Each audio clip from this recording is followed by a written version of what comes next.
O Ítalo Santos é culpado de alguma coisa? Oi, meu nome é Camila, eu sou advogada especialista em direito digital e direito dos games, e hoje eu vim explicar para vocês um pouco mais sobre esse caso, do influenciador digital Ítalo Santos, que está na mídia, está dominando todo o debate público nos últimos tempos, e tentar explicar aqui para vocês, sem muito juridiquês, o que significa tudo isso que está acontecendo. No dia 15 de agosto de 2025, o influenciador Ítalo Santos foi preso junto com seu marido Israel, numa cidade do interior de São Paulo. O mandado de prisão veio lá da Justiça da Paraíba após um pedido do Ministério Público e a decisão foi cumprida pela Polícia Civil de São Paulo. Investigações formais do caso do Ítalo Santos, elas foram realizadas ali no final de 2024, já começaram algumas investigações por aí nessa data, mas o caso ganhou repercussão e ganhou, digamos assim, um impulsionamento após o vídeo do Felca explicando a adultização, em que ele expõe de forma bastante contundente aí a questão do Ítalo em relação ali aos menores, de idade que moravam com ele, que eu vou abordar melhor nesse vídeo. Entre algumas das acusações, o Ministério Público aponta exploração sexual de menores, tráfico de pessoas, trabalho infantil artístico ilegal e divulgação de conteúdo com erotização infantil. Essas condutas estão previstas tanto no ECA, como em leis especiais e também no Código Penal. Só que, tecnicamente, vocês precisam saber que ainda o Ítalo é considerado inocente aos olhos da Justiça, porque ele ainda não foi condenado de forma definitiva por nada, não teve nenhuma sentença. Ah, mas então por que ele foi preso? Calma que eu vou te explicar agora. O Ítalo foi preso na modalidade de prisão preventiva. A prisão preventiva, gente, ela é uma espécie de medida cautelar que visa aí assegurar que o processo corra bem sem nenhuma interferência. Ela está prevista no artigo 312 do Código de Processo Penal. Segundo esse mesmo artigo, a prisão preventiva pode ser determinada em alguns casos. E esses casos são esses aqui que eu vou ler com vocês. Primeiro, para garantir a ordem pública ou econômica. Segundo, por conveniência da instrução criminal. E terceiro, para assegurar a aplicação da lei penal, ou seja, especialmente ali quando há o risco de fuga. No caso do Ítalo, o que fundamentou e validou a prisão preventiva foi especialmente o risco de destruição de provas. Como vocês devem ter visto aí pelas redes sociais, saíram vídeos do momento da prisão, saíram inclusive vídeos da polícia entrando na casa onde o Ítalo morava, e há indícios aí, por enquanto, do que nos foi apresentado em notícias, em relatórios da própria polícia, que ele havia ali retirado um monte de coisas da casa, deixando ali a casa vazia e dando indícios, inclusive, de fuga, porque quando a polícia chegou, inclusive, ele estava lá com a máquina de lavar ligada, mas a casa estava praticamente vazia, especialmente em relação a aparelhos eletrônicos. Então, pessoal, o Ítalo, ele é inocente ainda aos olhos da lei.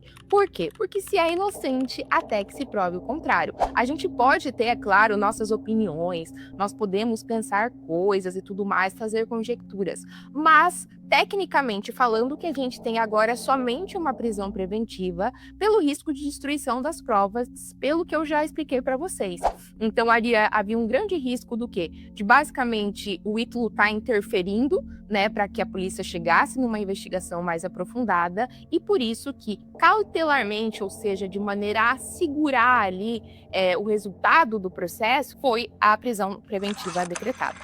É importante dizer ainda que na audiência de custódia, que é uma audiência que acontece ali no comecinho do processo penal, onde é averiguado ali se o preso, a pessoa que foi presa preventivamente, ela não sofreu nenhum tipo de violência, se a prisão dela foi legal ou não, os advogados da defesa do Ítalo pediram para substituir a prisão preventiva por outras medidas cautelares, como, por exemplo, o uso de tornozeleiras eletrônicas. Mas o pedido foi negado pelo juiz. A defesa do Ítalo entrou com habeas corpus, que é uma medida ali no Superior Tribunal de Justiça visando a liberação da prisão dele, mas o pedido foi negado também no Superior Tribunal de Justiça, dizendo, portanto, que a prisão preventiva vai ser mantida por risco de obstrução à instrução criminal, à investigação criminal como um todo.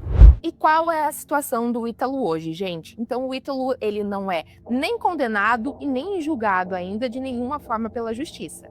O que pode acontecer agora é o processo ter segmento, que é provavelmente uma das soluções mais prováveis, ou seja, o processo vai ter ali um segmento com todas as regras do processo penal, né? Ele vai ser ouvido, vai ter mais produção de provas, etc. e tal. O Ministério Público vai intervir. Ou existe a possibilidade também, se não houverem se não existirem elementos para dar seguimento ao processo, fazer com que ele seja arquivado. Inclusive, nesse ponto, eu preciso ressaltar para vocês que a prisão preventiva ela pode ser revogada, ou seja, o juiz pode liberar o Ítalo e o marido da prisão preventiva a qualquer momento, desde que se prove que não há mais indícios ou malefícios em ele responder pelo processo em liberdade. A regra é sempre que o réu, né, que ali o acusado, o investigado, possa responder em liberdade. E aqui, gente, talvez vocês estejam se perguntando, tá, mas então quando a prisão ela é definitiva? A prisão definitiva, ela acontece só após o final do processo, quando há todo um julgamento, um monte de provas sendo produzidas, todo mundo é ouvido e lá no final há uma sentença ali do juiz, aí sim dando uma decisão definitiva, se alguém é preso, não é preso, qual que é a dosimetria da pena, né? O que é a dosimetria da pena? Basicamente, qual que é o cálculo da pena, por quanto tempo ele vai ficar preso, em qual regime ele vai começar cumprindo essa pena, eventualmente, se ele for condenado, quais crimes vão ser imputados a ele. Então, isso acontece somente no final do processo. É importante dizer ainda que, além, né, da exposição midiática e da grandeza que esse caso tomou, chegaram no Congresso, gente, cerca de 30 projetos de lei, alguns intitulados, inclusive, Lei Felca, justamente para trazer uma regulamentação mais específica em relação a crianças e adolescentes, a exposição dessas crianças e adolescentes nas redes sociais.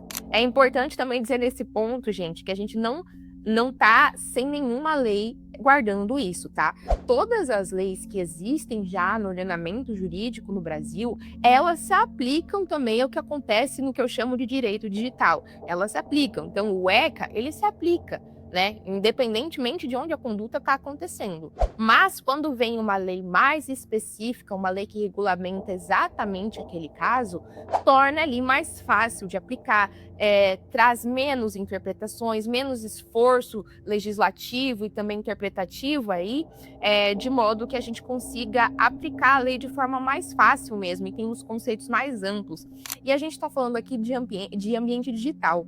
O ambiente digital, galera, é uma coisa que destoa da realidade do direito que a gente tem agora. Eu sempre costumo dizer que, primeiro, a sociedade muda e depois o direito se adapta a ela. Então, conforme a sociedade vai mudando, o direito vai se adaptando às novas realidades e enfim, os novos desafios que venham a surgir. Não é ao contrário, não é o direito que molda a sociedade, é justamente o contrário, a sociedade é que molda o direito e, consequentemente, as leis. Esse foi o intuito do vídeo de hoje, pessoal, explicar juridicamente o que é tudo isso que está acontecendo, explicar especialmente a diferença entre prisão preventiva e a prisão definitiva ali como medida restritiva da liberdade e dizer para vocês que o direito se aplica de forma igual para todo mundo e que, portanto, o Ítalo vai ali responder um processo penal como qualquer outra pessoa. Eu espero que vocês tenham gostado do vídeo, que vocês tenham entendido o que eu quis explicar. Eu tentei tirar o meu juridiquês, ainda estou me acostumando com isso. Se vocês tiverem alguma dúvida, deixem aqui nos comentários e deixem aqui nos comentários, inclusive, outras sugestões de vídeos que vocês querem que eu traga por aqui. Meu nome é Camila, eu sou advogada especialista em Direito Digital e Direito dos Games. Até a próxima!